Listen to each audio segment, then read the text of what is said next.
Praise the Lord. प्रिय परमेश्वर के लोगों, हमारे उद्धारकर्ता यीशु मसीह के पवित्र नाम से मैं आप सभी लोगों को स्वागत करता हूं। सभी आंखें बंद करेंगे। एक छोटा सा प्रार्थना करने के द्वारा परमेश्वर के महान बातों को हम ध्यान करने जाएंगे। स्वर्ग के विराजमान परमेश्वर, मैं धन्यवाद करता हूं पिता, इस वक्त में हम सभी लोग मिलकर तेरे महान जीवित वचनों को ध्यान करने के लिए हम सभी को आप तेरे पवित्र आत्मा की अगुवाई करें। पाप के बीच में ज़िंदगी बिताते हुए, पाप के साथ लड़ते हुए, प्रभु हमारे जीवन में कई सारे ऐसे चीज़ें हैं जो उसके साथ हमें सामना करना पड़ता है। नहीं तो हमारे परिवार, हमारा व्यक्तिगत जीवन वो बर्बाद हो जाता है प्रभु जी। इसलिए उन्हीं बातों को आज तेरे वचन के द्वारा समझकर प्रभु जी जीवन में एक अच्छे कदम को हम चुनने के लिए सहायता करें। प्रभु इन बातों को सुनने वाले सभी तेरे बच्चों के लिए मैं प्रार्थना करता हूँ, उनके जीवन में हृदय में शांति और तेरे कृपा, तेरे दया बने रहने के लिए उनके जीवन में मैं प्रार्थना करता हूँ। सहायता कर। सारी प्रार्थना यीशु मसीह के पवित्र नाम से विनती करता हूँ पिता, आमीन। प्रियो, मैं बहुत ही खुश महसूस करता हूँ फिर से आप सभी के सम्मुख में परमेश्वर के वचन को लेकर आपके सम्मुख में आने के लिए परमेश्वर ने मुझे मौका दिया है। आज मैं आपके सम्मुख में एक ख़ास बात को बताने वाला हूँ और हमारे दैनंदिन जीवित में वो बातें जो है बहुत ही प्रमुख है। इस संसार में एक व्यक्ति अगर मर जाता है, उस व्यक्ति को ढो के लेके जाने 4 लोगों की ज़रूरत पड़ता है ना। 4 लोग रहेंगे तो उस व्यक्ति को अर्थी के साथ उसको उठाकर स्मशान घाट में लेके जाकर उसको अंतिम संस्कार करते हैं। मरा हुआ व्यक्ति को किस प्रकार से उठाने के लिए 4 लोगों की आवश्यकता पड़ता है, 4 लोगों के द्वारा उसको उठा के लेके जाते हैं, ठीक उसी प्रकार आज जिंदा मनुष्यों को इस संसार में 4 चीज़ें उठा के चलते हैं। पहला चीज़ वो है मनुष्य के जीवन में डर, और दूसरा चीज़ है बीमारी, और तीसरा चीज़ है कर्ज, और चौथा चीज़ है चिंता। देखिएगा, हर मनुष्य का जीवन आज सुबह उठकर अगर रात तक वो बिस्तर पे जाता है, उस वक्त तक इन्हीं 4 चीज़ें जो है ना, उसका ज़िंदगी में यही 4 चीज़ें उसको उठा के लेके चलते रहते हैं। उसको कोई प्रकार का सोच विचार ज़्यादा नहीं आता है, बल्कि ये 4 ही चीज़ याद आता है। एक तरफ उसको भय, उसको ज़िंदगी को चला रहा है, और दूसरी तरफ कर्ज है, उसको जीवन को चला रहा है, और तीसरी तरफ चिंता है, उसको जीवन को चला रहा है, और चौथी तरफ यह है कि बीमारी। ये 4 चीज़ें मनुष्य के जीवन को क्या कर आज खींच कर लेके जा रहा है। जिस रीति से वो 4 लोगों ने मुर्दे शरीर को लेके जाकर अंतिम संस्कार करते हैं, ठीक उसी प्रकार इन 4 चीज़ें जो है आज मनुष्य के जीवन को, जिंदा मनुष्य को उठा के लेके जाकर उसका ज़िंदगी को आने वाले दिनों में बर्बाद कर रहा है। इसलिए इन 4 चीज़ों के अंदर एक चीज़ के बारे में बताना चाहता हूँ, और इस चीज़ के बारे में मुझे सवाल भी पूछा गया था कई सारे परिवार के लोग कि सर, मेरे जीवन में क्या चिंता करना या चिंतित होना ये पाप है क्या? मैं ज़्यादा चिंता करता हूँ मेरे परिवार को लेकर, मेरे बच्चों को लेकर, है ना, हमारे घर के परिस्थितियों को देखकर ज़्यादा चिंता करता हूँ, चिंता में डूबा हुआ रहता हूँ। क्या ये चिंता करना एक व्यक्ति के जीवन में पाप है क्या करके कुछ लोगों ने मुझसे पूछे। तो उनको मैंने इस वीडियो के माध्यम से हो और कई सारे लोगों को मैंने बता भी चुका हूँ, और आपको भी मैं बताना चाहता हूँ कि चिंता हमारे जीवन में वो कितना हमारे जीवन को बर्बाद करता है या कितना हमें हमारे जीवन में लाभ करता है। चिंता एक पाप है या वो एक पवित्र है? चिंता करना सही है, गलत है, उसको मैं आज इस वक्त में बताना चाहता हूँ।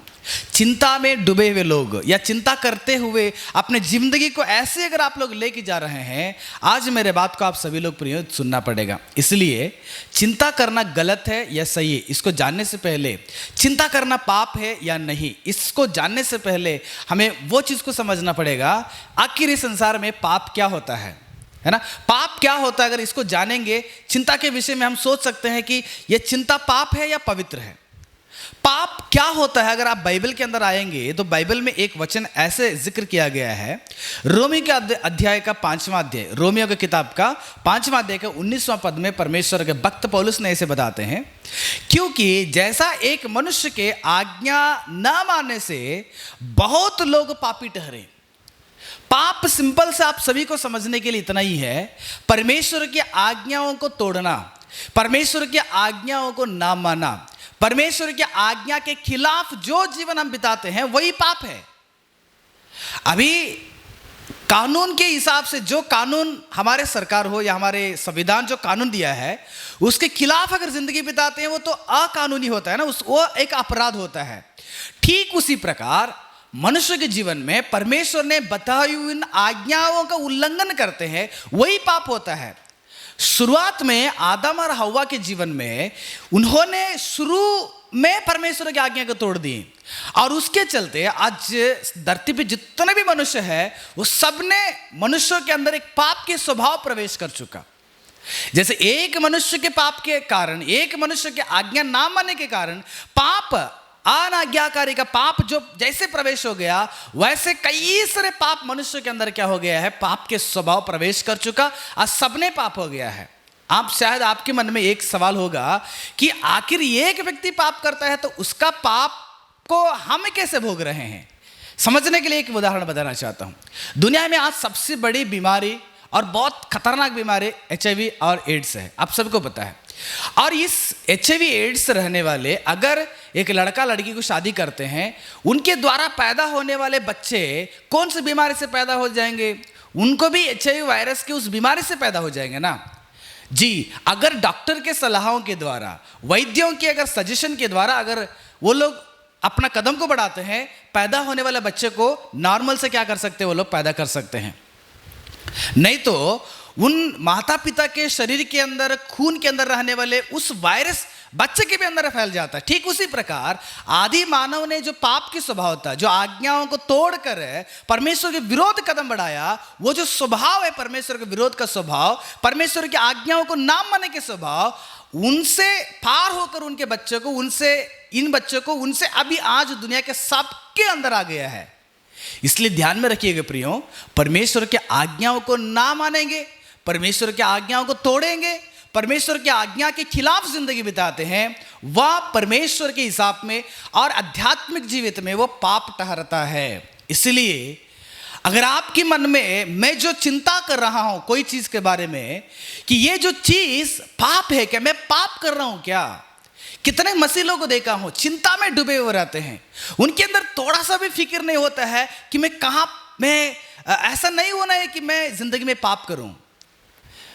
भला आप लोग कहीं सारे पापों से लड़ चुके हैं, लेकिन इस पापों से तुम्हें लड़ना पड़ेगा जो पाप, जो चिंता का पाप है, जो चिंता के विषय में परमेश्वर की आज्ञाओं को तोड़ रहे हैं हम लोग, है ना। पाप का मजदूरी मृत्यु, आप सबको याद आना चाहिए। इसलिए प्रियो, अगर पाप, चिंता एक पाप है क्या, अगर आपके अंदर सवाल आता है तो पहले यह समझ लीजिएगा, परमेश्वर की आज्ञा ना मानना ही क्या है, पाप है। चलिए अभी इस चिंता के विषय में परमेश्वर की बातें हमें क्या बताता है, किन विषय पर हमें चिंता नहीं करना चाहिए। आप मेरे साथ अगर आप पढ़ते हैं तो परमेश्वर के वचन के अनुसार है, ये जो चिंता है ना, ये चिंता जो शब्द है ये बहुत ही इंपॉर्टेंट है। परमेश्वर के ग्रंथ में जो चिंता का शब्द के बारे में काफी सारी चीजों के बारे में जिक्र किया गया है, और ये जो चिंता है वो पाप नहीं है, वो पाप नहीं, कोई भी शब्द होता है ना वो पाप नहीं होता है, उसको इस्तेमाल करने का तरीका को पाप किया जाता है। तो इस चिंता के विषय में बाइबल में परमेश्वर ने किस प्रकार की आज्ञा दिया है और किस विषय पर अगर हम चिंता करते हैं वो पाप ठहरता है, मैं अभी आपको बताना चाहता हूं। सबसे पहले मेरे साथ पढ़िएगा, एक वचन पढ़िएगा, मत्ती रचित सुसमाचार 6वां अध्याय का 25वां पद को अगर आप पढ़ते हैं तो परमेश्वर का वचन ऐसे जिक्र करता है, इसलिए मैं तुमसे कहता हूं कि अपने प्राण के लिए यह चिंता ना करना कि हम क्या खाएंगे और क्या पिएंगे, और ना अपने शरीर के लिए क्या पहनेंगे। आप चिंता नहीं करना। परमेश्वर की आज्ञा यह है, जब नए नियम में आने के बाद आप अपने शरीर के विषय पे किसी भी प्रकार का चिंता ना करो। क्या पहनना चाहिए, क्या खाना चाहिए, क्या उड़ना चाहिए, शरीर के संबंधित विषयों पर आप कभी चिंता नहीं करना चाहिए।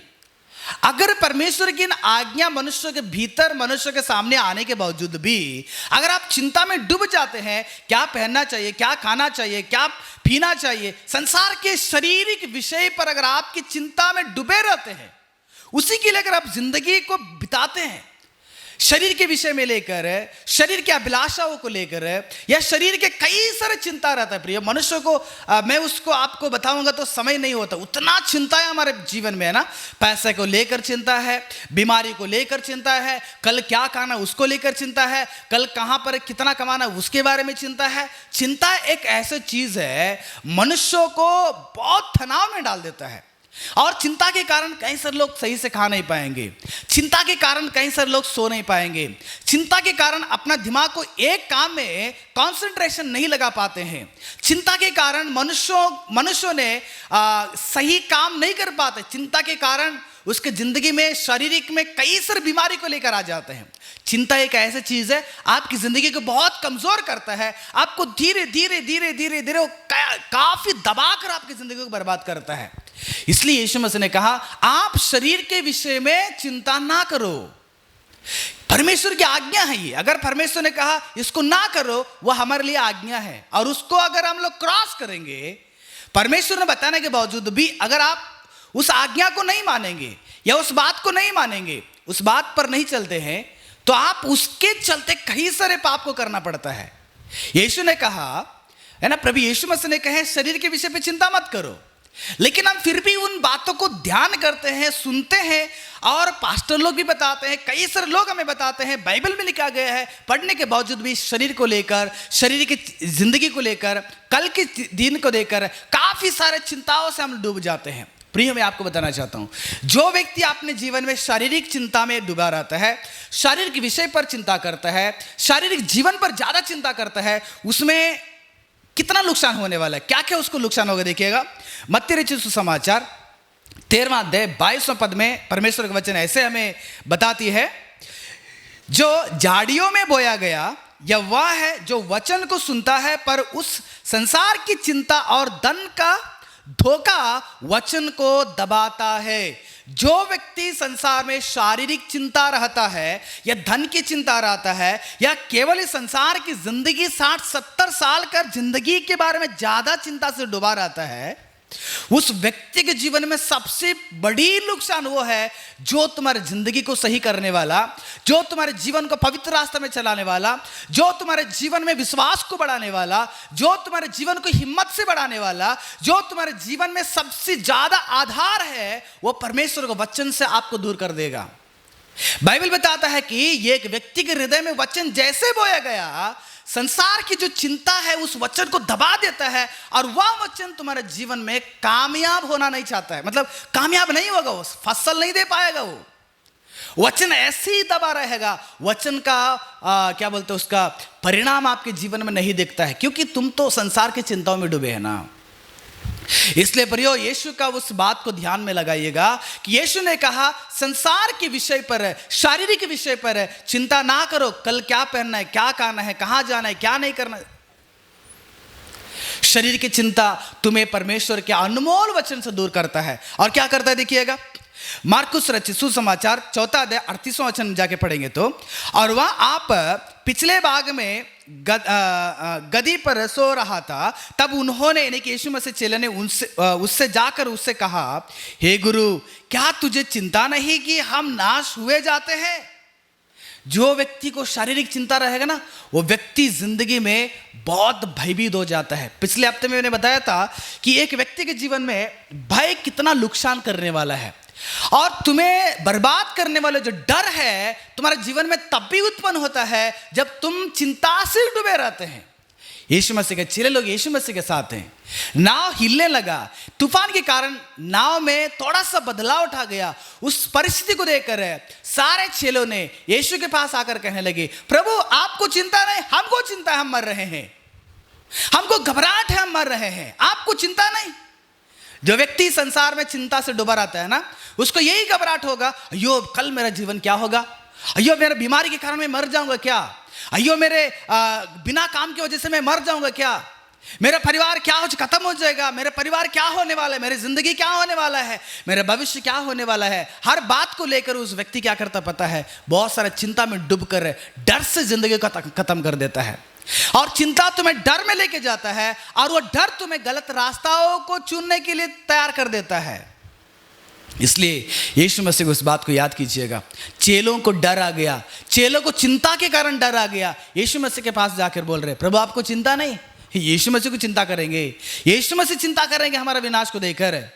यीशु मसीह को पता है चिंता करने से कुछ फायदा नहीं है। यीशु ने खुद कहा है ना, आप चिंता करके आपके एक बाल भी काला नहीं कर सकते हैं, गोरा भी नहीं कर सकते हैं। चिंता करके कोई भी व्यक्ति कुछ भी नहीं कर पाता, इसलिए चिंता मत करो करके यीशु मसीह ने ठोकर कहा। इसलिए जब चिंता मनुष्य के जीवन में आता है, जीवन में घबरा जाता है, और वह घबराहट मनुष्य को गलत कदमों में लेके जाता है। और क्या नुकसान करता है देखिएगा, लूका 10वां अध्याय 40वां पद में, पर मार्ता सेवा करते करते घबरा गई और उसके पास आकर, यानी कि यीशु मसीह के पास आकर कहने लगी, हे प्रभु क्या तुझे कुछ भी चिंता नहीं? यानी कि जो व्यक्ति के जीवन में चिंता उत्पन्न होता है, उस व्यक्ति सामने कौन सा व्यक्ति वो नहीं देखेगा, चाहे वो अधिकारी हो, चाहे माता हो, चाहे बाप हो, चाहे पास्टर जी हो, चाहे बड़े लोग हैं, कोई भी सामने, टीचर लोग हैं, प्रिंसिपल लोग हैं, अधिकारी लोग हैं, कोई भी हो सकता है। या चिंता उनके सामने क्या बोलते उसको, आर्ग्यूमेंट बोलते हैं उसको, मुंह लगाना। यीशु मसीह के पास आकर यीशु मसीह को बता रहे कि प्रभु आपको चिंता नहीं अब मेरे बारे में, कि मैं अकेले वहां पर काम करूं, मैं अकेले उठा ली हूं। मेरे बार मतलब अपना अकेलापन का चिंता मार्ता के अंदर ज्यादा आ गया, और उसको लेकर यीशु मसीह के पास आकर सवाल पूछने लगे। प्रियो, आज हमारा जीवन में भी ऐसा हो चुका है। हमारे अधिकारियों से हम लोग मुंह लगाते हैं, हमारे टीचर से हम मुंह लगाते हैं, हमारे बड़े लोगों से मुंह लगाते हैं, माता पिता से मुंह लगाते हैं, कारण हमको हमारा बारे में चिंता ज्यादा रहता है। स्वार्थ चिंता, शारीरिक चिंता, तुम्हारे जीवन में तुम्हारे सामने रहने वाले लोगों को सवाल, यानी कि मुंह लगाना, जवाब क्या बोलते हैं उसको, उनसे ये सब नहीं पूछना है, उनसे ये सब बात नहीं करना है, थोड़ा सा भी नहीं सोचते हैं, मुंह लगा लेते हैं। मार्ता के जीवन में ऐसी आदत हो गया। यीशु ने मार्ता को ऐसा जवाब दिया, मार्ता कुछ भी नहीं बोल पाई। मार्ता तू तो बहुत सारे कामों में घबरा गई, बहुत सारे बातों में चिंता में, आप तुम्हारे मन में कई सारी बातों की चिंता चल रहा है, लेकिन संसार में एक ही चीज है, उसने मरियम ने चुन ली, उसको बहुत उत्तम भाग को चुन लिया है। उसने क्या चुन ली? उसने चिंता नहीं की, उसने यीशु के पास आकर बैठकर यीशु की बात को सुन रहे थे। प्रियो, मनुष्य के जीवन में चिंता मनुष्यों को आगे लेके नहीं जाता है, प्रभु यीशु मसीह आगे लेके जाते हैं। वो मरियम ने जान ली, इसलिए मार्ता ने घबराहट होकर गड़बड़ में रसोई घर में, घर पे बहुत सारे चिंताओं में डूब गई थी, लेकिन माँ मरियम के जीवन में कोई प्रकार का चिंता नहीं थी, क्योंकि उसकी सारी चिंता कहाँ पर थी पता है? बाइबल बताता है, पत्रस का पहला पत्र के 5वां अध्याय 7वां पद में, और अपनी सारी चिंता उस पर डाल दो क्योंकि उसको तुम्हारा ध्यान है। मरियम को यही सोचता कि मेरे सारी चिंता को उठाने वाले प्रभु यीशु मसीह है, मुझसे बढ़कर मेरा परमेश्वर है, मेरा रखवाला मेरा परमेश्वर है, मुझे रास्ता चलाने वाला परमेश्वर है, कल मेरे लिए क्या जरूरत है उसको जानने वाला प्रभु यीशु मसीह मेरे साथ है, कल मुझे क्या चाहिए, कल मुझे कहां पर जाना चाहिए, मेरा बीमारी से इलाज कहां मिलेगा, मेरे जिंदगी का छुटकारा कहां मिलेगा, मेरे जीवन का सबका सहारा कौन देने वाला है? वो यीशु मसीह है। वो मरियम ने जान ली, इसलिए यीशु मसीह के पास जाकर बैठ ली, है ना। मरियम को कोई अपने बारे में कभी चिंता नहीं था, मरियम को कभी भी अपना स्वार्थ बन का चिंता नहीं था। जैसे मार्ता के जीवन में कई सारे बातों में वो गड़बड़ थी, कई सारे बातों में चिंता में डूबी हुई। तो यीशु मसीह केवल खाना खिलाना, उस बात में उसका चिंता नहीं था, कई सारे चिंता होगा उसका। शायद वो भी होगा कि मेरा शादी होगा कि नहीं, माँ बाप नहीं है, मेरा बच्चा, मेरा भाई का ज़िंदगी कैसे होगा, मेरे बहन को कौन संभालेंगे, मेरे घर को कौन संभालेंगे, हमारा शादी की जिम्मेदारी कौन उठा लेंगे, यो हमारा पढ़ाई की जिम्मेदारी कौन उठाएंगे, कई सारे चिंता होगा मार्ता के हृदय में।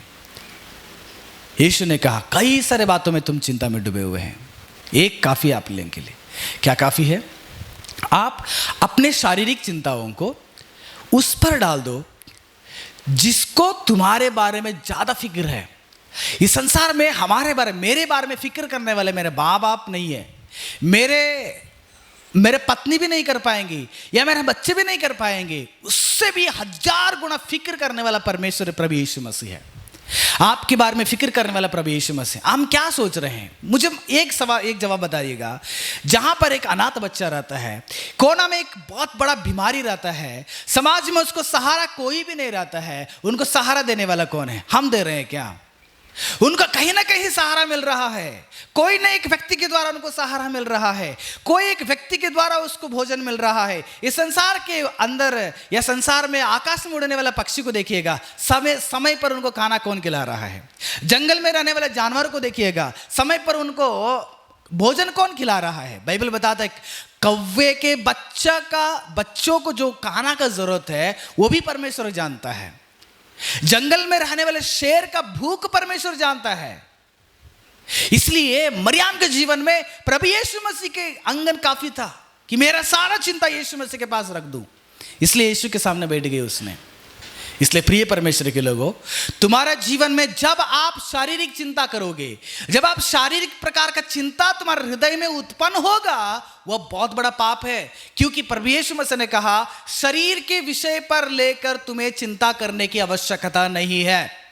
यीशु ने खुद कहे आकाश में उड़ने वाले पक्षी को देखो, जंगल में रहने वाले फूल को देखो, उनको खिलाने वाले, उनको बढ़ाने वाले, उनको पोषण करने वाले कोई अधिकारी, कोई मनुष्य नहीं, फिर भी उनको समय समय पर खाना मिल रहा है। क्योंकि उनके बारे में ख्याल रखने वाला कौन है पता है? परमेश्वर है। सच में प्रियो, तुम्हारे बारे में बहुत ध्यान है परमेश्वर को। तुम्हारे शारीरिक चिंताओं को यीशु के ऊपर डाल दीजिएगा। अगर आप अपने बारे में चिंता करेंगे तो आप बहुत बड़ा पाप कर रहे हैं, क्योंकि परमेश्वर की आज्ञाओं को तोड़ रहे हैं। यीशु मसीह की आज्ञा क्या था? मैंने पढ़ा मत्ती रचित सुसमाचार का 6वां अध्याय 25, इसलिए तुमसे कहता हूं कि अपने प्राण के लिए चिंता ना करना, प्राण के लिए क्या खाना पीना सोना, इसके लिए चिंता मत कीजिए आप। ये पाप है। अगर आप इसके बारे में चिंता करेंगे ये सबसे बड़ी पाप है। लेकिन हम सबको किस विषय पर चिंता करना चाहिए? मैंने इसलिए शुरू में कहा चिंता का जो शब्द है वह पाप नहीं है, लेकिन उसमें होने वाला काम जो है वह पाप है। शब्द कोई गलत नहीं करता, लेकिन वो क्रिया जो है वह हमारे जीवन में बहुत सारा नुकसान करता है। चिंता, अगर यीशु मसीह ने कहा है इसको आप इसके विषय में चिंता मत करो, अगर मैं उसी के बारे में चिंता करूंगा तो मैं आदम हवा के जैसे जीवन बिता रहा हूं। कि आदम हवा को परमेश्वर ने कहे थे कि इस फल को नहीं खाना है, लेकिन उन्होंने उस फल को खा लिए। यहां पर परमेश्वर ने कहे कि इसके विषय में चिंता मत करो, तो हम उसी के बारे में अधिकतर चिंता में डूबे रहते हैं। तो हम क्या कर रहे हैं? परमेश्वर के विरोध, परमेश्वर के खिलाफ पाप कर रहे हैं। हमें चिंता करना चाहिए, लेकिन किस विषय पर चिंता करना चाहिए? और वो चिंता पाप नहीं होना चाहिए। वो कौन सा चीज है? परमेश्वर ने उसको भी बता दिए हैं। आप मेरे साथ पढ़िएगा किस विषय पर हमें और आपको चिंता करना चाहिए। यशायाह नबी का किताब 32वां अध्याय का उसका 9वां पद को पढ़ेंगे। किस विषय पर हम चिंता करना चाहिए? परमेश्वर के भक्त ने हमें एक बात को बताया है। हे सुखी स्त्रियों, उन दिनों में स्त्री या बहन, और बहन के जगह में यहूदी लोग इस्राएल लोगों को परमेश्वर ने बुलाते थे। स्त्री मतलब यहां पर यहूदी लोग, इस्राएल लोग थे। आज दुनिया के सब लोग प्रभु यीशु मसीह के दुल्हन के जैसे हम कलीसिया के अंदर उस दुल्हा के इंतजार करने वाले हैं। यानी कि हम सब लोग प्रभु यीशु मसीह के दुल्हन के जैसे हैं, उसका तुलना किया गया है। अभी हम सबको एक संदेश यशायाह ने दे रहा है। हे सुखी स्त्रियों, उठकर मेरे सुनो, उठकर मेरा सुनो। हे निश्चिंत पुत्रियों, मेरे वचन की ओर कान लगाओ। परमेश्वर ने यशायाह के द्वारा अपने संदेश को मनुष्यों के पास पहुंचा रहे हैं। सुखी स्त्रियों, सुख विलास में जिंदगी बिताते हुए या कष्टों में जिंदगी बिताते हुए, आप अपने दुनिया में जिंदगी बिताते हुए, अपने शारीरिक चिंताओं में डूबते हुए जिंदगी बिताने वाले हम सभी लोगों को परमेश्वर कह रहे हैं कि तुम सुनो, निश्चिंत पुत्रियों। कई सारे लोगों को चिंता नहीं है। कुछ लोगों को शारीरिक प्रकार का चिंता होगा तो कुछ लोगों को वो भी चिंता नहीं है। प्रभु यीशु मसीह कह रहा है निश्चिंत पुत्रियों। निश्चिंत मतलब जिसको चिंता नहीं, जिसको ध्यान नहीं, किसी को फिक्र नहीं किसी के बारे में, उन व्यक्तियों को परमेश्वर कह रहा है निश्चिंत पुत्रियों, मेरी वचन की ओर कान लगाओ। हमें इस संसार में निश्चिंत से रहना भी पाप है। चिंता करना चाहिए। किसके लिए चिंता करना चाहिए? मुझे, मेरे और आपके सृष्टिकर्ता परमेश्वर की चिंता करना चाहिए। मुझे और आपको हमारे जीवन को इस संसार में चलाने वाले उस परमेश्वर की चिंता करना चाहिए। प्रभु आपको मैंने कैसे खुश करूं, प्रभु आपके सेवा कैसे करूं, प्रभु आपके वचन को कैसे पढूं, प्रभु आपके वचन को कैसे सुनूं, प्रभु कौन से वचन, प्रभु तेरे वचन के द्वारा मुझे संभाल, मुझे हिम्मत दे। प्रभु यीशु मसीह, अगर मैं इस पाप करूंगा तुम्हें कितना दुख हो जाता है, मैंने अगर इस काम करूंगा तुम्हें कितना खुश हो जाता है। परमेश्वर के ऊपर ध्यान लगाइएगा। कई सारे लोगों को देखिए संसार में परमेश्वर के प्रति कोई भी चिंता नहीं है। मैंने हाल ही फिलहाल एक संदेश का एक बात को मैंने सुना था। आजकल कलीसिया में जाने वाले लोग अगल बगल के लोगों को पूछते हैं, आप जाएंगे क्या कलीसिया में, आप जाएंगे क्या कलीसिया में, आप जाएंगे क्या कलीसिया में। अगर वो कहेंगे हम कलीसिया नहीं जाएंगे, तो ये पूछने वाला भी कलीसिया में जाने का या प्रार्थना में जाने का, आराधना में जाने का वो छोड़ देता है, क्योंकि बगल वाला नहीं गया है, क्योंकि पड़ोसी लोग नहीं गए हैं।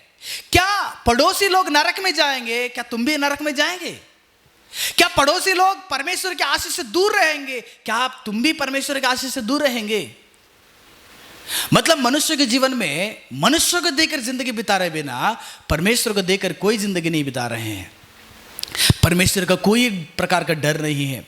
एक सेवक को परमेश्वर का डर नहीं है, एक विश्वासी को परमेश्वर का डर नहीं है, एक अन्य व्यक्ति को परमेश्वर का डर नहीं है। परमेश्वर के प्रति कोई भी फिक्र नहीं है। परमेश्वर की चिंता हमारे जीवन में आना चाहिए। इसलिए परमेश्वर ने यशायाह के द्वारा बताएं, हे मेरे सुनो, मेरे आवाज के ओर कान लगाओ, मेरे बात सुनिएगा, मेरे बात के अनुसार जीवन बिताइएगा करके परमेश्वर ने यशायाह के द्वारा प्रियो बता रहे हैं। कितने लोगों के अंदर परमेश्वर के प्रति चिंता है। हमें परमेश्वर के प्रति चिंता नहीं रहेगा, हमें हमारे बारे में चिंता ज़्यादा रहता है, हमारे बच्चों के बारे में ज़्यादा चिंता रहता है, हमारे कल के दिन को लेकर ज़्यादा चिंता रहता है, लेकिन परमेश्वर के बारे में नहीं। परमेश्वर के बारे में चिंता करने के मतलब ये नहीं कि परमेश्वर के नाम को आगे लाने के लिए डंडा ले लो, तलवार ले लो, सबको मारो पीटो, वो नहीं है। परमेश्वर के लिए जिंदगी बिताने के लिए, परमेश्वर का भय और भक्ति में जिंदगी बिताने के लिए, परमेश्वर के लिए हमारे स्वभाव को बदलने के लिए, परमेश्वर के लिए हमारी जिंदगी को एक पवित्र में खड़ा करने के लिए। आप में से कितने लोग हैं कि परमेश्वर का चिंता कर रहे हैं? एक और वचन पढ़िएगा, यूहन्ना रचित सुसमाचार 10वां अध्याय 13वां पद को देखिएगा। वह इसलिए भाग जाता है कि वह मजदूर है और उसको भेड़ों की चिंता नहीं है। यीशु मसीह को भी चिंता था। किसके बारे में पता है? भेड़ के बारे में। इस संसार के अंदर है एक भेड़ के समान, एक मेमने के समान, उस चरवाह के देखते हुए, चरवाह के ऊपर उम्मीद रखते हुए, चरवाह को खुश करते हुए, चरवाह के साथ चरवाह की आवाज सुनने वाले भेड़ के ऊपर, विश्वासियों के ऊपर प्रभु यीशु मसीह का चिंता था। इसलिए यीशु मसीह ने कहा, इस संसार में कई सारे ऐसे लोग हैं, कोई विश्वासी को कोई प्रकार का चिंता नहीं है। मनुष्य मान के चले मैं हूं, मुझे अगर किसी दूसरे व्यक्ति का अगर चिंता नहीं है, किसी दूसरे व्यक्ति को अच्छे रास्ते में चलाना चाहिए, किसी एक व्यक्ति को अच्छे मार्ग में चलाना चाहिए, किसी एक व्यक्ति को उद्धार के रास्ते में लाना चाहिए, किसी एक व्यक्ति के सामने में एक गवाही जिंदगी बिताना चाहिए। आपको चिंता नहीं कि एक व्यक्ति मेरे द्वारा बर्बाद हो रहा है, एक व्यक्ति मुझे देखकर गलत रास्ते में जा रहा है, एक व्यक्ति को मुझे अच्छे रास्ते में लाना चाहिए, कोई किसी को चिंता है? हमें हमारे जीवन में केवल हमारा पड़ा हुआ है। परमेश्वर की उस राज्य में एक आत्मा को खड़ा करना चाहिए, एक आत्मा को उद्धार करना चाहिए, एक आत्मा को शैतान के जाल से बचाना चाहिए। किसी को फरा नहीं। एक व्यक्ति गुस्सा हो जाता है और कोई आत्मा कलीसिया में किसी से बात नहीं करता है। एक विश्वासी छोटा चीज के लिए गुस्सा हो जाता है, कलीसिया आना ही बंद कर देता है। कलीसिया के लिए क्यों जाना है हमें? कलीसिया में मेरे जीवन को उद्धार करने के लिए, आध्यात्मिक मार्गों में मेरे जीवन को उन्नति में लाने के लिए, और मेरे द्वारा एक व्यक्ति को उन्नति में बढ़ाना चाहिए परमेश्वर के अंदर। हम बात बात में गुस्सा हो जाते हैं, बात बात में नाराज हो जाते हैं, और विश्वासी को कोई प्रकार का फिक्र नहीं। कई सारे ऐसे लोग हैं, विश्वासी को कोई फिक्र नहीं रहता, केवल पैसा के पीछे पड़े रहते हैं।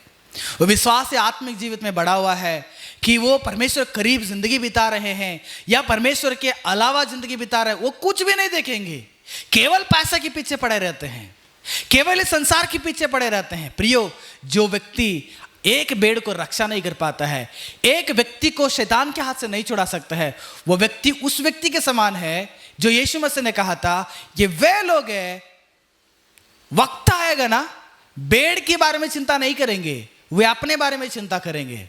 भेड़ की चिंता करना चाहिए, विश्वासियों को चिंता करना चाहिए। इसलिए प्रेरितों ने जब सेवा शुरू की, आदि कलीसिया को जाके देखिएगा, प्रेरितों के कामों का वर्णन पहले दूसरा अध्याय जाके पढ़िएगा, वहां पर क्या लिखा गया है। उन दिनों में जैसे कलीसिया बढ़ने लगा, कलीसिया के सभी विश्वासियों ने अपने संपत्ति को बेचकर कलीसिया में लाकर देते थे, ताकि कलीसिया के अंदर रहने वाले सभी विश्वासियों की जरूरत के अनुसार अपनी जरूरत पूरा हो जाए। अपने बारे में नहीं सोचे कि मेरे लिए रखना चाहिए, मेरा भविष्य होना चाहिए, मेरा भविष्य के लिए रखना चाहिए, बल्कि वे कलीसिया के सभी लोगों के लिए सोचने लगे। आज मेरा आवाज को सुनने वाले, अगर आप एक विश्वासी है, आप केवल अपने परिवार, अपने व्यक्तिगत जीवन को मत देखो, बल्कि तुम्हारे कलीसिया में या तुम्हारे अगल बगल में रहने वाले एक भेड़ के बारे में सोचो जो परमेश्वर के लिए चाहिए। उसके लिए आपने क्या कर रहे हैं, उसके लिए आपने कितना कदम बढ़ा रहे हैं। एक आत्मा को बचाना चाहिए, एक आत्मा को खड़ा करना चाहिए, एक आत्मा का जरूरतों को पूरा करना चाहिए, एक आत्मा का हृदय में शांति मिलना चाहिए, एक व्यक्ति के हृदय में प्रभु यीशु मसीह जाना चाहिए, यीशु मसीह निवास करना चाहिए, यीशु मसीह को पहचान देना चाहिए। वो आपकी जिम्मेदारी है प्रियो। इसलिए प्रभु परमेश्वर का भक्त पौलुस ने कहता है, कुरिन्थियों का दूसरा पत्रिका उसका 11वां अध्याय का 28वां पद में पौलुस बताता है, एक वक्त में पौलुस की जिंदगी कैसे था। वो कलीसियाओं को सताने वाला था, कलीसिया के विश्वासियों को मारने वाला था, कलीसिया के अंदर परमेश्वर की उस दुल्हन के जैसे रहने वाले कलीसिया को बहुत ही तनाव, उसको पकड़कर बंदी गृह में डालता था। इतना हिंसा देने वाला एक पौलुस ने प्रभु को ग्रहण करने के बाद सेवा करते वक्त में एक पत्र लिखता है। उस पत्र में, कुरिन्थियों का दूसरा पत्र में 11वां अध्याय का 28वां पद में ऐसे लिखता है कि और बातों को छोड़कर जिनका वर्णन मैंने नहीं करता, सब कलीसियाओं की चिंता प्रतिदिन मुझे दबाती है। पौलुस को कलीसिया के अंदर रहने वाले विश्वासी, कलीसिया के विषय पर एक काफी सारे तनाव, एक चिंता के अंदर है। पौलुस की चिंता नहीं था, यो मुझे वहां पर सेवा जाना है, मुझे भोजन मिलेगा क्या, रहने के लिए जगह मिलेगा क्या, अच्छा घर मिलेगा क्या, बिजली वाला घर मिलेगा क्या, एसी कार मिलेगा क्या, वो उधर जाएंगे तो चंगाई मिलेगा क्या, उधर जाएंगे तो मेरा खर्च मिट जाएगा क्या, उस कलीसिया में जाएंगे तो मुझे मेरा सारा मन्नतें पूरा हो जाएगा क्या। शरीर की चिंताओं को लेकर हम परमेश्वर को ढूंढते हैं। पौलुस को शरीर की चिंता, अपना चिंता नहीं था। पौलुस को उस कलीसिया के अंदर रहने वाले विश्वासियों को चिंता था। ऐसे नहीं होना चाहिए कि एक कलीसिया के अंदर एक झूठा भविष्यद्वक्ता, झूठा प्रवक्ता हो जाकर या झूठा व्यक्ति जाकर एक आत्मा को परमेश्वर से दूर नहीं करना चाहिए। ये शैतान का चाल उनके बीच में नहीं चलना चाहिए, ताकि वो परमेश्वर से दूर हो जाएं। उन्हें दृढ़ करना चाहिए, उनके लिए सहायता करना चाहिए, उनके लिए मदद करना चाहिए। पौलुस के अंदर कलीसिया के प्रति बहुत बड़ी चिंता था प्रियो। एक हिंसा करने वाले के व्यक्ति, कलीसिया को मारपीट करने वाले व्यक्ति के अंदर है, एक दिन उस कलीसिया के प्रति चिंता आ गया। उसी प्रकार का चिंता हमारा अंदर होना चाहिए। हमें यीशु मसीह ने बताए हुए बातों को ठाल कर, यीशु मसीह ने बताई इस बात को हम ठाल रहे हैं। यीशु मसीह ने कहा आप इसके लिए चिंता मत करो, लेकिन उसके लिए चिंता करते हैं। यीशु मसीह ने कहा आप इसके लिए चिंता करो, लेकिन उसके लिए हम चिंता नहीं कर रहे हैं। यही हम लोग करने वाला पाप है। आज्ञा नहीं मान रहे हम लोग, आज्ञाओं को तोड़ रहे हैं, आज्ञाओं को उल्लंघन कर रहे हैं हम लोग। अगर मैं और आप चिंता का शब्द में अगर पाप नहीं करना चाहिए प्रियो, मुझे और आपको परमेश्वर की आज्ञाओं को पहले जानना पड़ेगा। चिंता किस विषय पे करने के लिए परमेश्वर ने मना किया, उसको नहीं करना चाहिए। चिंता किस विषय पर करने के लिए परमेश्वर ने प्रोत्साहित किया पवित्र आत्मा के द्वारा, उस पर हमें चिंता जताना चाहिए। लूत के विषय में दाऊद, अब्राहम को कितना चिंता होगा सोचिएगा। परमेश्वर के दूत ने अब्राहम को कहा मैंने सोदोम और अमोरा को विनाश करने वाले हैं। यह समझते ही इब्राहिम ने लूत को बचाना है, लूत को बचाना, धर्मी लूत को बचाने के लिए, अपना भतीजा को बचाने के लिए बाप रे परमेश्वर के सम्मुख ने घुटने टेक कर परमेश्वर से इतना बढ़िया निवेदन करने लगा। प्रभु एक बार मैंने पूछूंगा, प्रभु मैं एक धूल होकर मैं आपसे पूछूंगा, प्रभु आखिरी बार मैंने पूछूंगा। कितना बार एक व्यक्ति को लेकर अब्राहम ने मन्नत किया, क्योंकि उस एक व्यक्ति को बचाना था, अब्राहम को। हमारे अब जीवन में कलीसिया के प्रति, विश्वास के प्रति कितना हम प्रार्थना में लगे हुए हैं। कितना हम हमारे हाथों को बढ़ाकर कलीसिया को मदद करते हैं या कलीसिया के विश्वासियों को मदद करते हैं। मैंने आपको ये नहीं बता रहा हूँ केवल आप पास्टर जी को दे दीजिएगा, मैं आपको ये बता रहा हूँ तुम्हारे अगल बगल में सराउंडिंग में रहने वाले सभी लोगों को तुम्हें परमेश्वर के पास लाने के लिए कोशिश कीजिएगा और उनके ज़रूरत के अनुसार उन्हें सहायता करने के लिए आप एक सपोर्टर बन के ज़िंदगी बिताएगा। कोई भी हो सकता है, रास्ते में जाते वक्त में एक आदमी आपको दिखता है, उस आदमी को तुम्हारा ज़रूरत पड़ता है। तुम कहीं काम में जाते हो, वहाँ पर एक आदमी को तुम्हारा ज़रूरत पड़ता है। तुम एक कलीसिया में जाते हो, वहाँ पर एक आदमी को तुम्हारा ज़रूरत पड़ता है। वहाँ पर आप एक ऐसे व्यक्ति हो जाओ कि उस व्यक्ति के विषय में आपको बहुत बड़ी चिंता है। ऐसे एक व्यक्ति बनिए प्रियो। इसलिए तुम्हारे शारीरिक चिंताओं को परमेश्वर पर डाल दीजिएगा। प्रभु, मेरा बच्चों की चिंता मुझे है, कल की चिंता मुझे है, मेरा बच्चों की पढ़ाई की चिंता मुझे है, काफ़ी सारी चिंता मेरे जीवन में शारीरिक को लेकर, बीमारी की चिंता है, दवा का चिंता है, पैसा की चिंता है, कर्ज का चिंता है। प्रभु, कई सारे चिंता मेरा अगल बगल में घूम रहा है। आज मैं एक विषय करूंगा, जैसे भक्तों ने कहा है ना, उसी प्रकार पतरस ने कहा, उसी प्रकार मेरे सारा चिंताओं को मैं तुम्हारे हाथ में दे देता हूं, क्योंकि तुम्हें मेरे बारे में, मेरे विषय में बहुत फिक्र है। तू उसके लिए चिंता करो और मैं तेरी चिंताओं को उठाऊंगा। प्रभु, तेरे कलीसिया को संभालना, विश्वासियों को संभालना, आध्यात्मिक जीवित में मुझे बढ़ना, उसके विषय में चिंता करना चाहिए। शरीर के बारे में चिंता करके तुम्हें कोई फायदा नहीं। अगर वही आध्यात्मिक रीति में जो मैंने बताया उसके ऊपर अगर ध्यान लगेंगे प्रियो, तुम्हारे जीवन में बहुत आगे निकलेंगे। चिंता तुम्हें, संसार की जो चिंता तुम्हें विनाश की ओर लेके जाता है, परमेश्वर के प्रति चिंता तुम्हें उद्धार की ओर लेके जाता है और कामयाब की ओर लेके जाता है। आपको कौन सी चिंता चाहिए? परमेश्वर ने जो मना किया उसके बारे में चिंता करेंगे, या परमेश्वर ने जो करने के लिए कहा उसको ना करते हुए आप पाप करते हैं? इसलिए पाप जो है, चिंता जो है, परमेश्वर ने जिस चीज को मना किया चिंता करने के लिए, उस पर अगर हम ज्यादा चिंता करेंगे तभी पाप होता है। परमेश्वर ने जिस चीज के ऊपर चिंता करने के लिए कहा, अगर उसके विषय में चिंता नहीं करेंगे तो मेरे जीवन में, आपके जीवन में वही पाप होता है। परमेश्वर की आज्ञाओं को तोड़ना, परमेश्वर की आज्ञाओं को उल्लंघन करना हमारे जीवन में पाप है। जैसे एक व्यक्ति परमेश्वर की आज्ञा ना मानने के कारण बहुतों ने पाप किए, पापी ठहरे, ठीक उसी प्रकार आज भी हमारे जीवन में शरीर की चिंताएं हमारे जीवन में सबसे बड़ी पाप होकर वो खड़ा होता है। इसलिए ये चिंता से आप बाहर आ जाएं। शरीर की चिंता से, संसार की चिंता से, खर्च की चिंता से, बीमारी की चिंता से, या कोई प्रकार के संसार के जो चिंता तनाव के अंदर आप फंसे हुए हैं, वो सारे तनाव से परमेश्वर आप सभी को छुटकारा दे दें। हम प्रार्थना करेंगे। स्वर्ग के विराजमान परमेश्वर, मैं धन्यवाद करता हूँ इस वक्त में यहाँ पर बैठे हुए सभी लोगों के जीवन में तेरे जीवित वचनों को ध्यान करने के लिए प्रभु हम सबको तेरे पवित्र आत्मा का अगुवा किया। सच में आज्ञाओं को ना मानना वो पाप है, आज्ञाओं को उल्लंघन करना पाप है। इसलिए तूने कहा यीशु मसीह, शरीर के विषय को लेकर चिंता मत करो। अगर उसके बारे में अधिकतर चिंता हमारे जीवन में उसी के बारे में है तो हम पाप कर रहे हैं।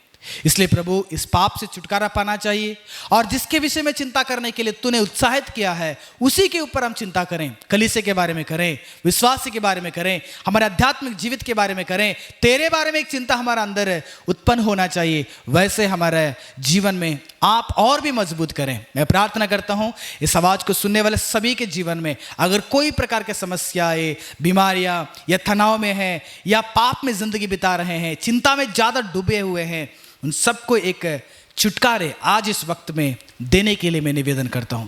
सारी प्रार्थना हमारे उद्धारकर्ता प्रभु यीशु मसीह के पवित्र नाम से विनती करते हैं पिता परमेश्वर। आमीन आमीन। प्रभु आप सभी को आशीष करें। फिर हम मिलेंगे।